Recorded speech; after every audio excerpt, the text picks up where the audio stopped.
같이 기도하시겠습니다. 사랑과 은혜가 풍성하신 하나님 아버지, 죄 가운데 있었던 저희를 주님의 피로 우리의 모든 죄를 사하시고 우리를 구원하심 너무나 감사드립니다. 이 마지막 때에 한 사람이라도 더 구원할 수 있도록 도와주시고, 또 우리가 기회와 틈을 타서 더욱 힘있게 복음 전하고 더욱 이 정읍교회가 더욱 흥할 수 있도록 도와주시옵소서.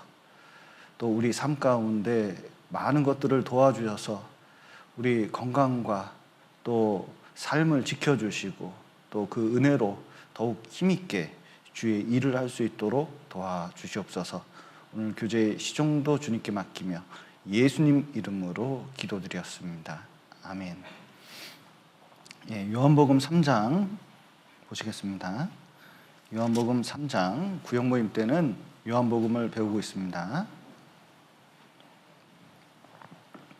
3장 22절부터 30절까지 제가 천천히 읽어드리겠습니다. 이후에 예수께서 제자들과 유대 땅으로 가서 거기 함께 유하시며 세례를 주시더라. 요한도 살렘 가까운 에논에서 세례를 주니 거기 물들이 많음이라 사람들이 와서 세례를 받더라. 요한이 아직 옥에 갇히지 아니하였더라. 이에 요한의 제자 중에서 한 유대인으로 더불어 결례에 대하여 변론이 되었더니 저희가 요한에게 와서 가로되 랍비여, 선생님과 함께 요단강 저편에 있던 자 곧 선생님이 증거하시던 자가 세례를 주매 사람이 다 그에게로 가더이다. 요한이 대답하여 가로되 만일 하늘에서 주신 바 아니면 사람이 아무것도 받을 수 없느니라. 나의 말한 바 나는 그리스도가 아니요 그의 앞에 보내심을 받은 자라고 한 것을 증거할 자는 너희니라.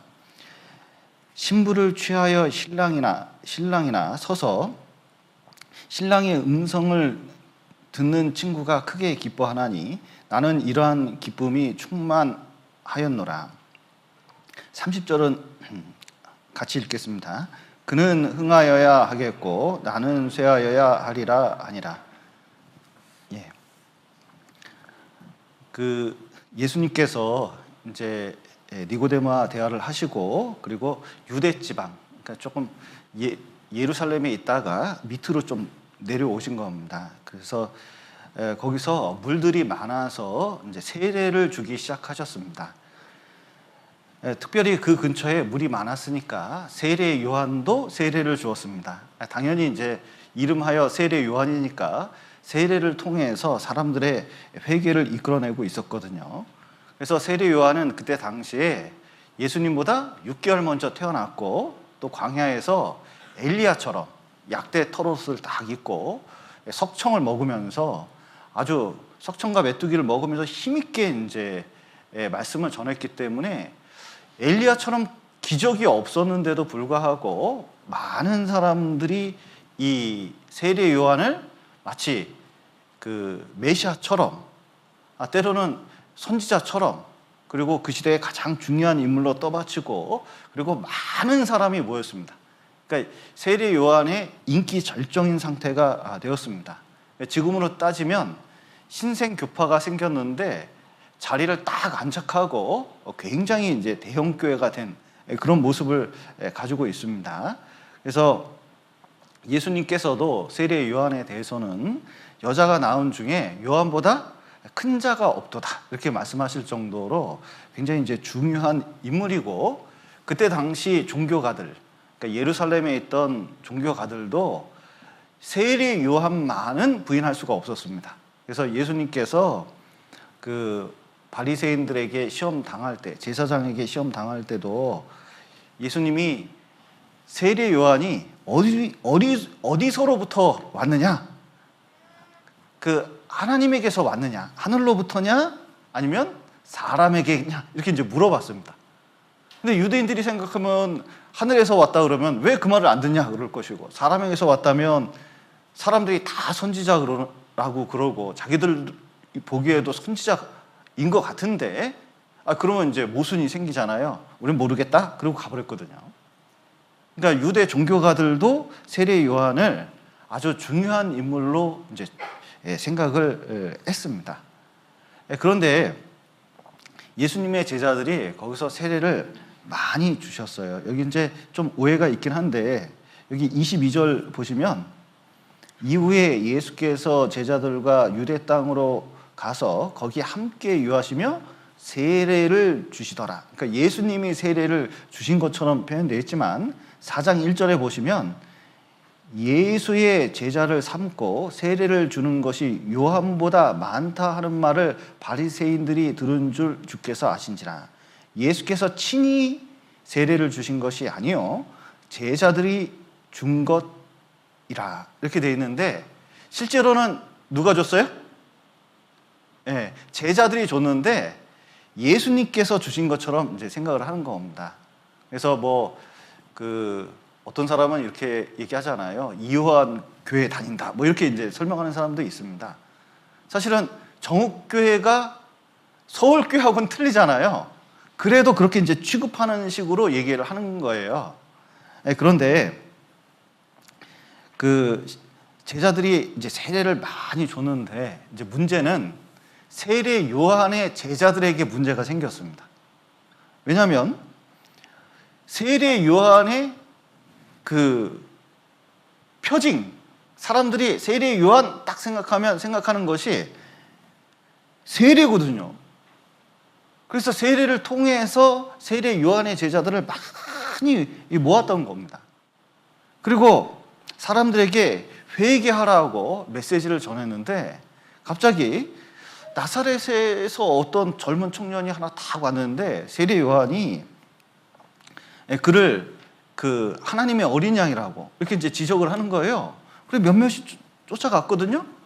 근데 그가 나와서 이제 메시지를 전하는데 회개하라, 천국이 가까웠다. 이렇게 이제 메시지를 전하는데 회개하라, 천국이 가까웠다. 세례 요한의 메시지하고 유사하거든요. 그런데 세례를 주는데 세례 요한의 제자들보다 예수님의 제자가 훨씬 많이 주기 시작하는 겁니다. 그러니까 사람들이 그쪽으로 더 몰리는 거예요. 그러니까 이게 좀 문제가 됐습니다. 여기 이제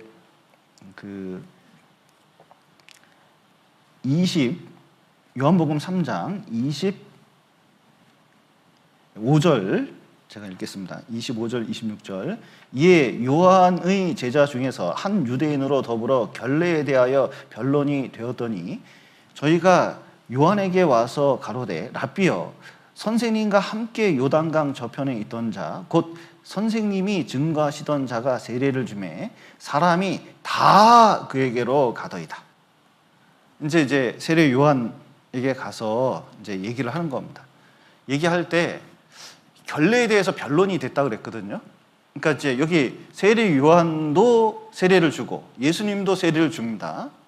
근데 그 얘기를 하는데 결례가 뭐냐면 이게 씻음 받는 거 얘기하는 거거든요. 죄 씻음 받는 거 얘기하는데 세례 요한이 죄 씻음 얘기하는 거하고 예수님이 죄 씻음 얘기하는 거하고 뭔가 차이가 있는 것 같은 거예요. 그러니까 이제 어떤 세례가 맞냐에 대해서 이게 맞다 저게 맞다 막 논란이 되는 거예요. 그리고 예수님께 세례를 받아야 될지 세례 요한에게 세례를 받아야 할지 이제 논란이 이제 된 겁니다. 그러면서 이제 논쟁이 생겼죠. 왜냐하면 세례는 세례 요한이 해야지 왜 예수님이 하냐? 세례라면 우리 전매 특허인데 선생님 말고 이게 딴 사람이 오면 아니 특허도 이게 특허 내면 특허 사용료도 내는데 어떻게 얘기도 안 하고 저렇게 비슷하게 상도이라는 게 있잖아요. 여기 이제 옛날에 해장국집이 옛날에 살던 동네에서 되게 잘 되는 집이 하나 있었어요. 근데 거기서 일하던 아줌마가 그 집이 진짜 잘 됐는데 일하던 아줌마가 이거 해장국 고아서 이렇게 하는 거를 배웠어요. 일하면서. 그러더니 갑자기 간둔다 그러놓고 해장국집을 또 차렸어요. 어디다 차렸는지 아세요? 200m 밑에. 야, 근데 그 집 갈 때마다요, 그 집 계속 욕하는 거예요. 어떻게 이럴 수가 있냐는 거죠. 그러면은 배움값을 주든지 아니면 허가를 맡든지 이렇게 해야 되는데, 아니 게다가 이 전도인의 세계도 질서가 좀 있습니다. 이게 선임 후임이라는 게 있고 또 서로 존중해야 되는 것이 있는데, 어떻게 후임이 더 그럴 수가 있냐, 예의가 없는 거 아니냐, 뭐 이런 식으로 이제 되는 겁니다. 그러니까 이제 큰 문제가 생겼던 거예요. 뭐 예를 들어서 이제 연말 되면 어떨 때는 구역장님이 바뀌기도 하고 전도인이 바뀌기도 하는 거잖아요. 그런데 이제 바뀌고 나서 뭐 예를 들어서 아유, 전에 목사님이 그래도 말씀은 잘하셨는데 그 얘기를 속으로 하지. 말해서 제 앞에서 한다 그러면 제가 어떤 마음이 들겠습니까? 나 이번 주 목사님 와서서 말씀하셨는데 그 외부 강사 진짜 잘하시대, 뭐 이런 식으로 이제 저한테 얘기를 하는 거예요. 이제 그러면 좀 난감하지 않겠습니까, 마음속에? 구역장님도 마찬가지죠. 구역장님 막 12월 달 막 하실 때는 밥 사주면서 뭐 우리 구역장님만한 분이 없어요 딱 그러더니 다음 해 딱 돼가지고 1월 달에 신임 구역장하고 모으면서 이야 진짜 지금 만난 구역장 중에 최고라고 막 이런 식으로 이제 얘기를 해보면, 자꾸 이렇게 사람 보이는 데서 얘기하면은 이게 무슨 마음이 들죠? 이게 승부욕, 그리고 경쟁심, 그리고 시기심, 이것이 막 어우러져 가지고요 사람 마음을 요동치게 하는 게 있거든요. 근데 세례 요한 앞에서 제자들이 뭐라 그랬어요? 결정적으로 여기 보면 자기한테 오는 사람도 있는데요, 다 그에게로 가더이다. 그러면 세례 요한의 마음을 흔들어 놓는 거잖아요. 그런데 세례 요한이 참 훌륭한 분인 것은 그런 거에 끔찍도 안 했습니다. 왜냐면 사는 목적이 분명히 했거든요. 태 속에서부터 그랬습니다. 태 속에서부터 누구 증거하러 오셨어요? 예수님 증거하러 다 오셨거든요. 그래서 제자들한테 27절, 28절 같은 말을 합니다. 요한이 대답하여 가로되 만일 하늘에서 주신 바 아니면 사람이 아무것도 받을 수 없느니라. 나의 말한 바 나는 그리스도가 아니요 그의 앞에 보내심을 받은 자라고 한 것을 증거할 자는 너희니라. 예. 이게 참 그 어떤 경쟁심이나 시기질도 딱 자극하면요 이게 굉장히 어려운 경우가 많습니다. 옛날에 유명한 예화 중에 하나가 수도승들이 있습니다. 근데 사단이 와가지고 이 사람을 이 진짜 신앙을 닦고 있는 이 사람에게 와가지고 별 유혹을 다 해도 끔찍도 안 하더래요. 그런데 싹 다가가지고 네 동생이 요번에 주교됐어 딱 한마디에 완전히 흔들린 거예요. 사람이 상대방하고 비교해가지고 자기가 그것을 못 가졌을 때 그 마음속에 일어나는 마음의 동요는 이루 말할 수가 없습니다. 그런데 세례 요한은 뭐라고 말하냐면, 아니 내가 말씀을 전해가지고 사람들이 다 나한테 몰린다는 거예요. 이거는 내가 인기몰이하고 영향력, 세력을 형성하려는 게 아니라 회개할 사람들 모여가지고 회개케 한 거니까. 아니 그거 하나님이 하시는 일이고 지금 예수님께 다 몰려가는데, 자 회개한 사람 복음 들어서 구원받으러 그쪽으로 가는 게 그 뭐 잘못된 거냐? 그거 다 하나님이 하시는 일이다. 그 자기 양 뺏어간 게 아니다. 여러분, 정읍교회 다니시던 분이 고창으로 어쩌다 이사를 가셨습니다. 고창교회로 이렇게 나가는 거예요. 고창에 가더라도 정읍에 나와야 됩니까? 고창교회 가야 됩니까? 고창으로 이사를 갔어요. 그러면 정읍교회 나와야 돼요? 고창교회 가야 돼요? 그렇죠. 정읍교회 와야죠. 그런데 어쩌다 보니까 고창교회를 갔어요. 그러면 내가 고창교회 목사님 불러다가 어떻게 목회 윤리가 있지? 고창교회로 내 양을 뺏어가냐고. 그럴 필요 있어요, 없어요? 그럴 필요가 없어요. 하나님께서 인도하신 바가 되면 또 하나님께서 일을 하시는 거예요. 그래서 여기 이제 불이 났습니다. 정읍에서 불이 났어요. 근데 고창에 있는 소방차가 지나가다가 마침 보고 빨리 껐어요. 근데 여기 정읍 소방서에서 뒤늦게 와가지고는 왜 자기 관할도 아닌데 불 끄냐고. 그럼 제정신입니까? 제정신이 아닙니까? 제정신! 뭐가 중요해요? 불 끄는 게 중요하죠. 어떤 분이 이 정읍에 있는 다른 교회 다니시다가 여기 와서 구원을 받으셨어요. 그럼 구원받았다고 막 간증을 해요. 그래가지고 자기 교회에서 막 얘기를 하면은 목사님이 잘 됐다 그래야, 지옥 갈 사람이 구원받았으면 잘 됐다 그래야 돼요. 어디 갈 데가 없어서 그런 데 가냐고 그래야 돼요. 이게 구원을 받은 사람이라면 그렇게 할 수가 없는 거예요. 그런데 세례 요한은 자기를 정확하게 알았어요. 내가 뭐라 그랬냐? 나는 광야에서 외치는 말씀이에요, 소리예요? 소리다. 이 소리를 통해서 뭘 전하려면 말씀 전하려고, 그리스도 드러내려고 하는 거다. 나는 길을 예비하러 온 사람이다. 그러면 길 닦아 놓으면 지나가는 사람이 주인이지. 신들매 이게 신발끈 매기도 이게 힘든 사람이다. 풀기도 힘든 사람이다. 그분이 얼마나 높은지 아냐. 그러니까 내가 여지껏 세상죄를 지고 가는 하나님의 어린 양이라고 이렇게 가르쳐주고 제자들한테 교육을 시키고 너희가 그걸 듣지 않았냐. 그러니 이제 내가 이렇게 한 것은 세력 잡고 영향력 가지고 나 드러내고 이렇게 하려고 한 게 아니라 이제 그리스도 쫓게 하려고 한 것이다. 그리고 너희들은 그 말씀을 계속 들었으니까 너희들도 뭐 해야 되냐면 증거할 사람이 너희다. 이게 무슨 뜻이에요? 너희도 그거 증거해야 된다. 예수님 증거해야 된다. 그리고 열심히 그걸 해야 된다. 이렇게 이제 전하고 있는 거예요. 그러면서 세례 요한이 이렇게 말씀하십니다. 3장 29절 보죠. 신부를 취하는 자는 신랑이나 서서 신랑의 음성을 듣는 친구가 크게 기뻐하나니 나는 이러한 기쁨이 충만하노라. 사촌이 땅을 사면? 사촌이 땅을 사면? 네. 사촌이 서울대 들어가면? 네. 하여튼 이게 시기 질투가 있으면요 이게 엄청 쓰려요. 그런데 사랑하는 사람이 잘 되면 이건 이제 다른 겁니다. 여러분 자식이 요번에 서울대 들어가게 생겼습니다. 그러면 크게 기뻐합니까? 이놈의 새끼가 내가 그래 고등학교도 못 나왔다. 네가 서울대 들어가냐? 이런 식으로 생각합니까? 아이고 자기가 된 것보다 더 기뻐요.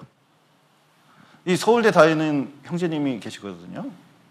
서울대 나온 형제님이 있어요. 근데 자식이 서울대 들어갔어요.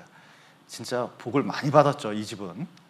그런데 뭐라고 하냐면 내가 서울대 들어간 것보다 뭐 100배는 기쁘다는 거예요. 100배는 기쁘다는 거예요. 이게 왜 그러냐면 자식을 사랑하는 마음 때문에 그런 거거든요.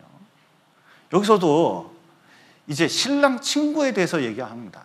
옛날에는 이제 유대인 결혼식에 대해서 지난번에 간단하게 설명을 드렸는데 이제 신랑이 와요. 이제 아버지가 결혼해도 좋다 그러면 이제 쫙 준비해가지고요. 이제 신부 집에 가서 결혼을 하려고 그럽니다. 그러면 먼저 누구를 보내냐면 이 들러리 친구를 보내요. 그러면 이게 밖에서 이제 신랑이 올 때 등 들고 막 늦게까지 눈 비비면서 기다리는 사람이 있고 신부는 이렇게 이제 어느 집에 딱 들어가 있어요. 그때 친구 한 명을 보내가지고 어떻게 하냐면 그걸 딱 지키게 합니다. 이 친구는 신랑과 함께 결혼식 준비를 막 몽땅 다 하는 거예요. 막 자기 일처럼 싹 준비합니다. 막 뭐 순서는 어떻게 되고 뭘 입어야 되고 뭘 하냐 뭐 본인이 하는 것처럼 막 준비를 해요. 결정적인 게 뭐냐면 신부 다 몸단장하고 이렇게 숙소에 딱 있으면 그 바깥에서 철저히 지키고 있는 거예요. 왜냐하면 신랑이 늦는 경우가 있으니까 어떤 놈이 무슨 짓을 할지 그 야밤에 어떻게 알아요? 그러니까 가장 믿을 만한 친구가 거기서 딱 기다리고 있는 거예요. 그러면 이제 신랑이 야밤에 딱 옵니다. 그러면은 신랑인 걸 확인하고 싹 드러나줘요. 그러면요, 자기 임무 딱 끝나니까 이제 마무리 완전히 된 거거든요. 그러면 신랑 결혼한다고 엄청 좋아하는 거예요. 그리고 거기서 그냥 단단히 지켜요. 여러분 보셔요. 우리나라는 옛날에 신랑 신부 결혼했습니다.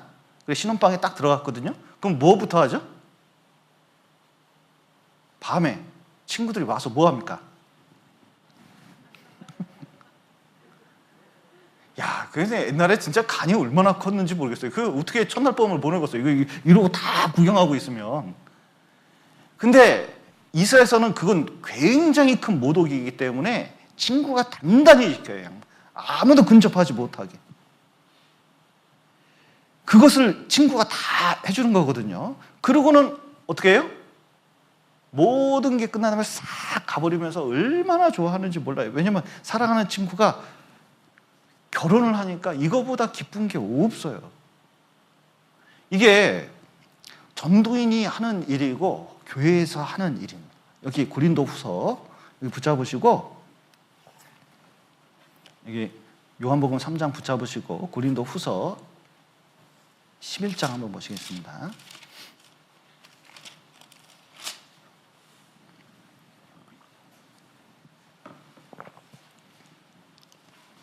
(11장) 2절 보시죠. 2절 신약성경 297쪽 고린도후서 11장 2절 제가 천천히 읽어드리겠습니다. 내가 하나님의 열심으로 너희를 위하여 열심을 내노니 내가 너희를 정결한 처녀로 한 남편인 그리스도께 드리려고 중매함이로다. 자, 이 세례 요한이 기뻐하는 것은 중매쟁이 된 거예요. 누구하고 누구 연결하려면 사람들하고 누구하고 연결하려고 그래요? 예수님하고 연결하려고 그런 거예요. 옛날에 중매쟁이 봤어요? 중매쟁이? 야, 참 이 전도인이요 진짜 교회에서 별거 다 합니다. 부동산도 해야 돼요. 네. 중매도 서야 돼요. 결혼 상담소도 해야 돼요. 이 교회에 있다 보면요 별거 다 알아야 되는데 이제 전도인 하면서 이게 중매를 이제 이렇게 쓰게 됩니다. 이거 안 쓰려고 해도 이거 할 수 없어요. 이거 결혼 문제가 중요하니까 중매를 계속 쓰게 돼요. 그러면 옛날에 이게 중매 이렇게 이제 둘이 이게 딱 이제 만날 때 제가 가야 될까요? 둘이 알아서 만나라고 해야 될까요? 이게 둘이 알아서 만나려면요 만나서 잘 안 되는 경우가 많아요. 그래서 저는 어떻게 해서든 멀어도 첫날은 제가 꼭 가려고 그러거든요. 중매쟁이니까. 딱 가면은 벌써 이 눈동자부터 딱 봐요. 입꼬리 딱 보면 올라가면 하자마자 잘 된 거예요. 근데 눈이 처지고 내려가고 이렇게 인상이 찌푸리면 야, 나 이거 참 쉽지가 않아요. 그러면요 분위기 싹 어색해지잖아요. 그러면 농담도 못하는 내가 우스운 얘기 해야 돼요. 그리고 막 분위기 살리고 이 형제가 얼마나 좋은지 이 자매가 얼마나 좋은지 이게 아주 의미 있는 자리고 온갖 가머니설을 다 해야 돼요. 그런데 안 되는 건 어쩔 수가 없어요. 그렇게 노력했지만 참 안 되는 건 어쩔 수가 없습니다. 그런데 둘이 어떻게 잘 됐어요. 그러면요 서로 눈 맞기 전에는 첫날은 목사님 뭐 드실래요? 맛있는 거 드시고 가셔요. 그러면서 자기들끼리 얘기 어색하면 막 제가 가서 막 얘기를 해주니까 막 이렇게 이제 해줍니다. 둘이 눈 맞아서 좋아하면 그다음부터 나 밥 사줄까요? 안 사줄까요? 자기들끼리 맛있는 거 먹을 거야. 그리고 어느 날 이제 결혼하겠다 다 오면요 제가 아이고 밥 한 번 사주더니 지들끼리 이렇게 됐네 생각할까요? 엄청 좋아할 거예요. 제가 아이고 볼 때마다 기뻐요. 둘이 잘 살면 그거보다 귀한 게 없어요. 여러분 전도할 때도 우리가 어떤 사람을 전도합니다. 그럼 누구하고 연결시키려고 하는 거예요? 예수님하고 연결시켜 주려고 그러는 거예요. 그래서 어떻게 해서든 쫙 둘이 만나가지고 이 마음에 예수님 딱 들어가지고 신앙생활 굳게 쓰면요, 야, 전도한 사람이 그거보다 기쁜 게 없어요. 여러분, 전도해가지고 내 사람 만들려고 하는 거예요? 주님의 사람 만들려고 하는 거예요? 어떤 분은요, 이게 참 자기가 전도하는 분이요, 아무도 근처에 못 가게 만드는 분이 계셔요. 누가 오면 막 야단이 나요. 어떻게 와가지고 그딴 말을 하냐고 막 승질부터 내는 분도 있어요. 그런데 이제 중요한 것은 사람이 중요한 게 아니라 주님하고 만나서 진짜 신앙생활 제대로 하는 게 우리의 목표입니다. 여러분, 전도인이 여기 와가지고 높아지는 게 목표예요? 그럼 무슨 소용이 있어요? 여러분이 다 하나님 만나가지고 예수님 만나서 그분과 1대1로 신앙생활하면서 점점 성장하는 게 얼마나 좋은 건지 몰라요.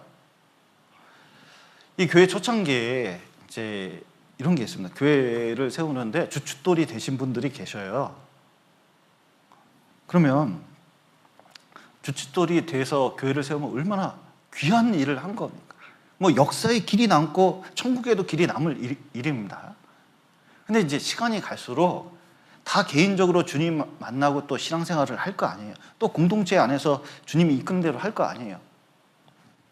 그런데 어느 날 보면 다 각자 신앙이 제대로 쓰면은 굳이 그 주춧돌이 되는 분이 중요하긴 하지만 교회가 그분을 중심으로 돌아가는 게 아니라 그리스도를 중심으로 돌아가고 말씀 중심으로 돌아가는 게 성경적 원리잖아요.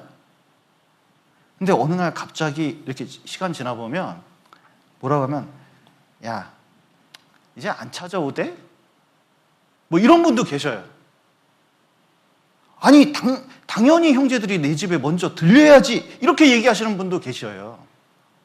근데 나중에 보면 큰 오해가 있는 경우가 있어요. 여기 세례 요한은 이런 마음으로 살았습니다. 여기 이제 중요한 내용이 나오는데 요한복음 3장 30절입니다. 너무 신앙생활에 중요한 내용입니다. 정말 주님을 사랑하고 또 신앙생활 가운데서 정말 중요한 모습 중에 하나는 이겁니다. 그는 흥하여야 하겠고 나는 쇠하여야 하리라 아니라. 세례 요한이 뭐라고 하냐면, 흥하는 것은 나는 이제 쇠해야 된다. 왜 쇠해야 되죠? 구약의 마지막 선지자예요. 이제 구약은 끝나고 신약 시대가 열렸어요. 이제 율법의 시대는 가고 이제 복음의 시대가 오는 거예요. 완전히 역사의 분기점이 예수님이거든요. 자기의 위치를 잘 알았어요. 이제 점점 선지자의 역할은 줄어들고 예수님을 통해서 구원받는 사람이 나고 교회가 형성돼야 돼요. 그래서 지금 12제자가 쫓아다니고 조금 있으면 70인의 제자가 생기고 120명의 제자가 생기고 그리고 3,000명, 5,000명이 구원받고 안디옥 교회가 생기고 예루살렘 교회가 생기고 안디옥 교회 생기고 그리고 온 유대와 사마리아와 땅끝까지 이르러서 복음이 쫙 전해져 가지고 지금 정읍에도 이렇게 교회가 생긴 거죠. 얼마나 흥한 겁니까? 점점 흥할 그 시대에 있으니까 내가 하는 역할은 이게 점점 줄어드는 게 이게 당연하다는 거예요. 특별히 이 마음은 우리 안에서 삶의 자세를 가르쳐주고 있는데 여기 사도 바울도 마찬가지입니다. 여기 빌립보서 1장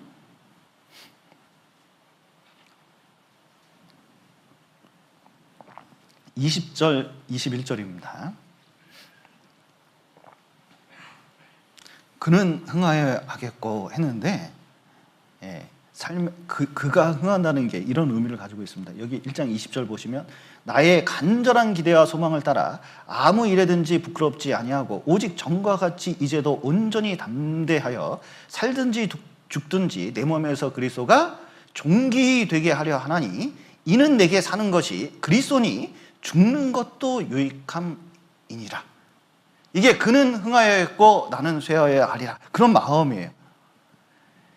내게 사는 것은 돈이니, 내게 사는 것은 영향력이니, 내게 사는 것은 쾌락이니, 내게 사는 것은 명예니 만약에 이렇게 되면요. 죽는 게 유익합니까? 엄청 손해보는 겁니까? 돈 이따만큼 모아놔서 쓰려고. 근데 내일 죽네? 그러면요. 죽음이 유익해요? 진짜 억울한 거예요. 어떤 분은 돈을 엄청나게 모아놨는데 죽게 생기니까요. 자식놈들 보면서 욕하면서 죽었대요. 내 돈 니들이 다 쓸 거지 하면서 막 욕하면서 죽었대요. 그거 얼마나 억울한 거예요. 왜냐면 돈 모으기 위해서 그렇게 살았는데 돈을 제대로 쓰지도 못한 거예요. 권세도 마찬가지고 쾌락도 마찬가지고 그래요. 그러니까 그런 것은 다 어떻게 하냐면 자기 잘 되려고 하는 거잖아요.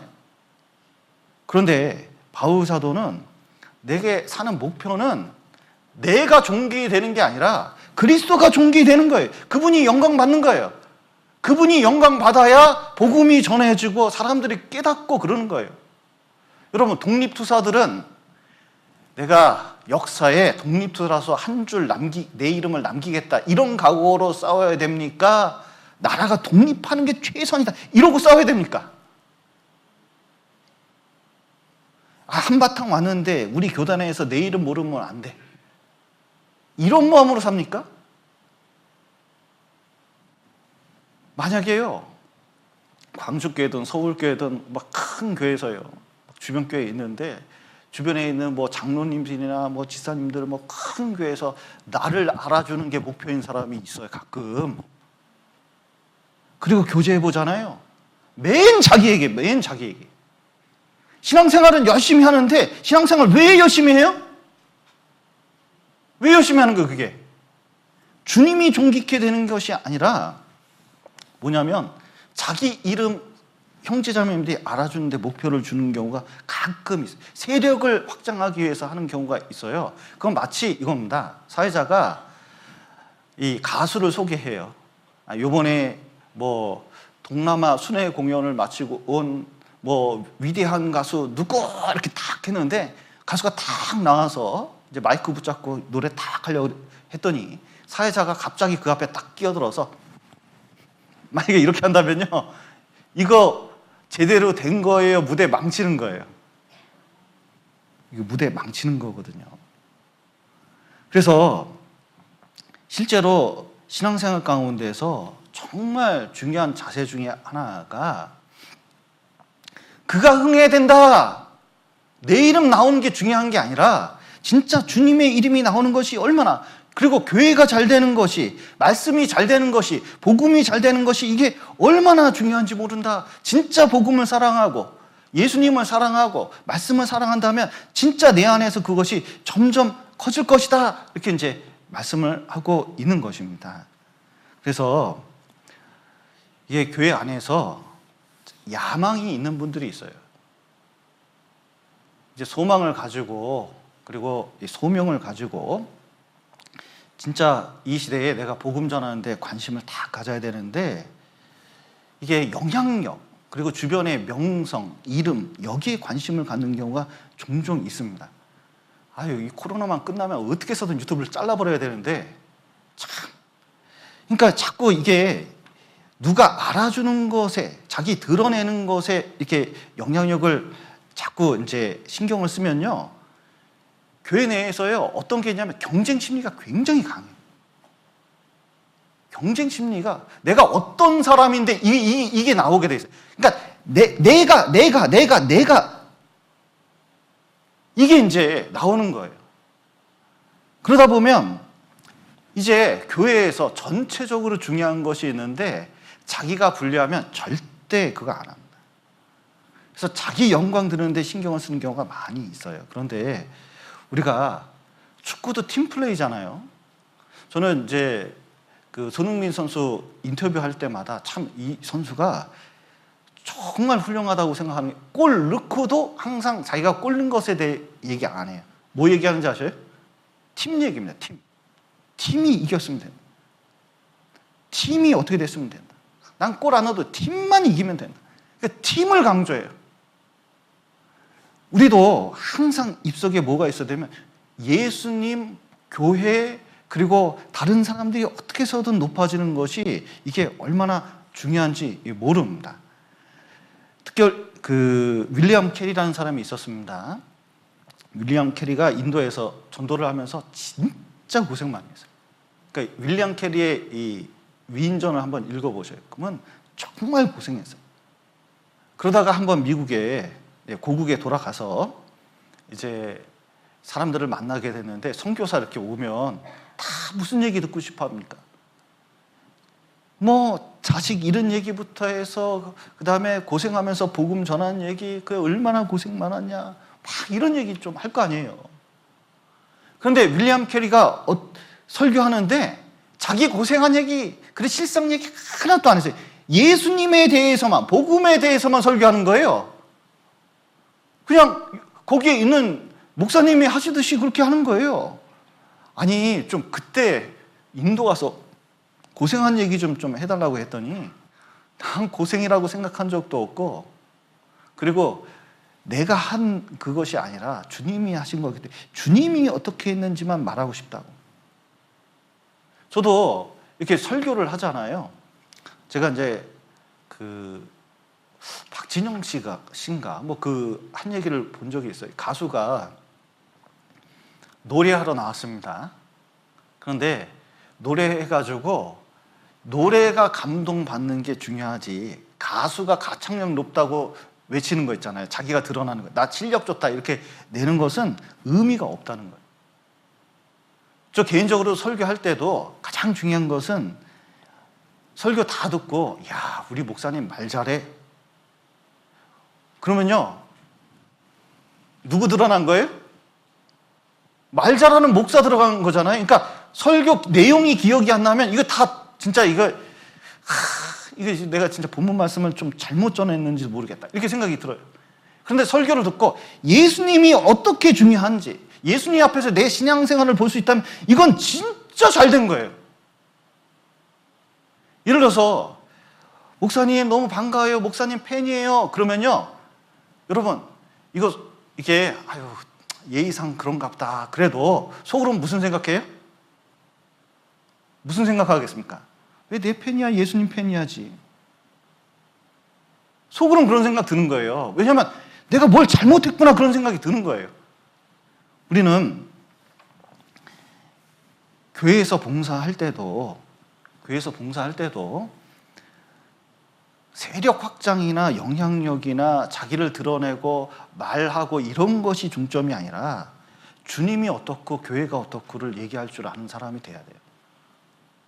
그래서 이 말에 그러니까 내가 하는 말 있잖아요. 이 말을 다 뜯어 고칠 필요가 있는데 가장 중요한 게 이 말입니다. 이 말 속에 제일 자주 나와야 되는 단어가 뭘까요? 하나님, 예수님, 교회, 말씀, 복음, 이게 점점 어떻게 돼야 돼요?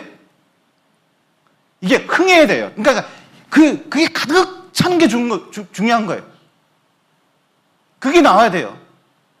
그런데 돈 버는 거, 맨 아픈 거, 고생하는 거, 힘든 거, 내가 어떤 거 얘기하면 다 뭐냐면은 이게 주님은 나오지 아직 않은 거예요. 이게 카누트라는 대왕이 있었습니다. 1000년 전 사람인데 영국 사람인데요. 21살 때 왕이 돼가지고요. 세상에 형이 죽으니까 덴마크 왕도 됐어요. 또 바이킹을 제압하고 노르웨이 왕까지 됐어요. 그래서 영국, 스코틀랜드, 덴마크, 노르웨이 다 점령해가지고 스칸디나비아 제국을 만든 아주 되게 유능한 왕이거든요. 그러니까 사람들이요 왕관 씌우려고, 왕이니까 왕관 쓰고 다니라고 막 해서 왕관 쓰라고 막 얘기했더니요, 이 사람이 예수 믿는 사람이었거든요. 신하들을 바닷가로 다 소집했어요. 그래놓고 딱 앞에 막 파도가 막 치는 앞에서요, 바다야 잠잠하라 그랬어요. 그랬더니 바다가 잠잠합니까? 더 파도 칩니까? 바다가 막 치는 거예요. 자 봐라, 예수님 한마디로 잠잠게 됐는데 난 그런 능력이 없다. 예수님이 왕이지 난 왕 아니다. 난 절대로 왕관 안 쓰겠다 그랬어요. 이게 얼마나 위대합니까? 한번 내가 그래도 써볼까? 이런 생각도 들 텐데 하도 주변에서 뭐라 그러면 그런 게 아닌 거예요. 여기 잠언 30장 보십시오. 하나님 보시기에 제일 꼴 보기 싫은 게 있어요.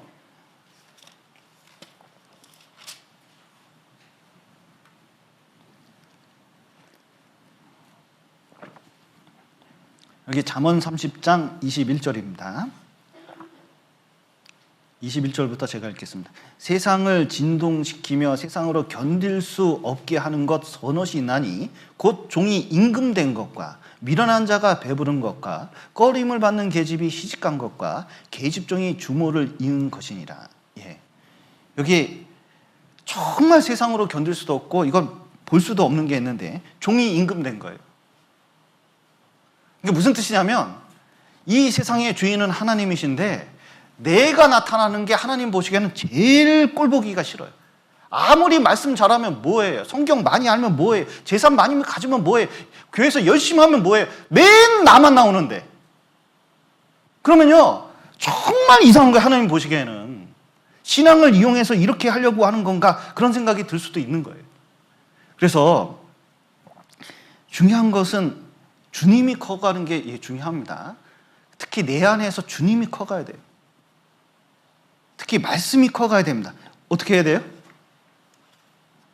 복음 전하려고 엄청 말씀 읽으려고 노력을 해야 돼요. 이제 1년 다 돼가는데 좀 성경 읽어보셨나요? 성경 좀 읽어보셨어요? 1년 내에 좀 어떻습니까? 코로나 때 시간 많으니까 성경 많이 읽을 수 있는 기회였잖아요. 아니면은 세상 충만해가지고 세상 것이 내 안에 다 들어와 있나요? 그냥 신앙생활하고 성경 보는 건 액세서리처럼 딴 데 이렇게 딱 달려있는 건 아니에요? 여러분, 정말 내가 시간을 말씀에 헌신하고 복음에 헌신하려고 하는가 이것을 좀 볼 필요가 있어요. 내 안에서 주님이 흥하는 방법이 자꾸 말씀과 복음 전하려고 하는 마음입니다. 이 초창기 때 복음 전할 때 보면요 진짜 지금 생각해 보면 지식적으로는 그렇게 많은 분들이 아니었습니다. 저 구원받을 때 주변에 교제하는 내용이나 그런 것을 지금 기억을 더듬어서 잘 생각해 보면 어떻게 보면 지금의 아는 지식과 경험으로 보면 되게 유치한 수준이었을 수도 있어요. 그런데요 지금하고 다른 게 있어요. 말씀에 대한 열정, 복음에 대한 열정이에요. 맨 그 얘기만 해요. 또 누구 구원받았다 맨 얘기해요. 새벽까지 상담해요. 밤잠 안 자고 교제해요. 어떻게 해서든 교회를 세우려고 얼마나 헌신봉사하는지 몰라요. 그런데 정말 그러면서 교회는 흥왕돼가지고 지금 빠른 속도로 교회가 이게 세워진 거잖아요. 그때만큼 안 되는 이유가 뭘까요? 교회가 흥한 것보다 자꾸 자기 입장 생각하는 거예요. 저 청년 때 모토 중에 하나가 개인은 가난해도 교회는 부자여야 된다. 이게 있어요. 개인은 가난해도 교제 오면 부자처럼 사는 게 이게 얼마나 중요한지 모른다. 교회가 좋아야 된다. 근데 시간이 가잖아요. 뭐라고 그러는 건 아닌데 잘 모르는 분들이 계셔요. 어떠냐면 교회는 집에다 쓰다 남은 거 갖다 주는지 아는 분이 계셔요. 교회 보니까 집에 의자가 남습니다. 자기는 못 써요. 근데 교회에 가끔 의자 쓰니까 갖다 놔요. 그러면 나중에 한참 지나면요 짝이 맞는 의자가 하나도 없어요. 다 그냥 어떤 분은 여기 고물상이에요. 그런 분도 계셔요. 그런데 교회는요 교회를 위해서 어떤 물건을 갖다 주는 건 좋지만 교회 자체가 빛나게 만드는 것은 우리 그리스도인의 책무입니다. 그를 통해서 구원을 받기 때문에 오는 사람이 이 교회는 뭔가 풍성하다 그것을 느낄 필요가 있는 거거든요. 그런데 그렇게 되려면 꼭 해야 되는 게 있습니다. 나는 쇠하여야 하라. 보십시오. 뭘 내어놓으려면 자기가 희생하는 게 있어야 돼요. 자기 것 다 챙기고 모든 거 다 챙긴 다음에 가끔 남는 거 주려고 그러면요 교회 보셔요. 백날 가도 그 문양 그 꼴이에요. 진짜 세상 말로. 교회를 얘기할 필요 없어요. 자기 자신 봐요. 마음이 맨날 그 수준에 벗어나지 못해. 사랑 있지도 않아요. 그러니까 희생할 마음도 없어요. 그러니까 교제도 안 되죠. 진짜 자기를 희생할 때, 헌신할 때 어떤 게 있냐면 그를 통해서 많은 기쁨의, 많은 구원의 역사가 일어나는 거예요. 그래서 사도행전 2장에 보면요, 이 성전에 사람들이 많이 모여가지고 막 복음이 활발하게 전해지거든요. 그때 뭐냐면 말씀 듣기 위해서 막 시간을 엄청나게 써요. 교제하려고 엄청나게 시간을 써요. 그리고 불편한 거 아무런 문제가 안 돼요. 왜냐면 교제하면 기뻐. 그리고 구원받으면 얼마나 기쁜지 몰라요. 그러면 풍성하고 풍성해지는 거예요. 옛날에 광주교회 수양회 할 때요, 야, 그때 처음 구원받아가지고 광주교회에서 왜 농구에서 이렇게 텐트 치고 상담하는 걸 봤거든요. 전도하는데, 야, 그 큰 텐트 안에 저기 전도인 한 명이 있고 사람들이 모여가서 세상에 아침 저녁 점심 계속 조금 밥 먹고 다 모였는데 말씀을 한 번이라도 더 들으려고 그 안에 들어가가지고 그냥 말씀 들으면서 쫙 교제하는데요, 그 누가 봐도요 얼마나 풍성한지 몰라요. 그 간절함이 전해졌습니다. 왜냐하면 그만큼 희생이 있었기 때문에 그런 거예요. 그래서 세례 요한은 자기 인생 전체를 하나님께 투자했습니다. 그랬더니 엄청나게 흥왕하는 역사가 나타난 거예요. 그리고 예수님께도 인정받은 사람이 된 거예요. 우리도 이제 예수님 오기 직전에 있는 사람이 틀림없습니다. 한번 멋있게 살아봐야 돼요. 전 정옥교회 전도 집회하고 또 파주교회 전도 집회하고 딱 돌아왔더니 너무 감사한 게 설교가 이번 주에 쫙 몰렸거든요. 상담도 그냥 쫙 몰렸어요. 아침 먹고 상담하고 점심 먹고 상담하고 저녁에는 설교하고. 지금 이제 이렇게 살아야 돼요. 그러면 나 이거 힘드네. 이런 것보다도 마음에요, 사람들이 이렇게 해가지고 이게 어떻게 해서든 말씀 듣고 뭔가 이렇게 조금씩 변해가면요, 그거 얼마나 좋은지 몰라요.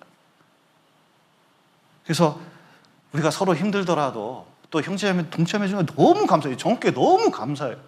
그래서 이것을 통해서 더 많은 하나님의 역사가 우리 정옥교회 내에서 더욱 흥황해서 정말 이 부흥이 일어날 수 있도록 같이 했으면 좋겠습니다. 같이 기도하시겠습니다. 사랑과 은혜가 풍성하신 하나님 아버지, 죄 가운데 있었던 저희를 주님의 피로 구원하시고 또 몸된 교회 가운데서 교제할 수 있도록 도와주신 감사드립니다. 오늘 구역 모임으로 모였습니다. 우리 안에 있는 주님이 더 드러나고 또 아주 풍성한 교제가 될 수 있도록 도와주시고 또 우리를 통해서 더 많은 구원의 역사가 나타날 수 있도록 도와주시옵소서. 귀한 시간 허락하신 감사드리며 예수님 이름으로 기도드렸습니다. 아멘.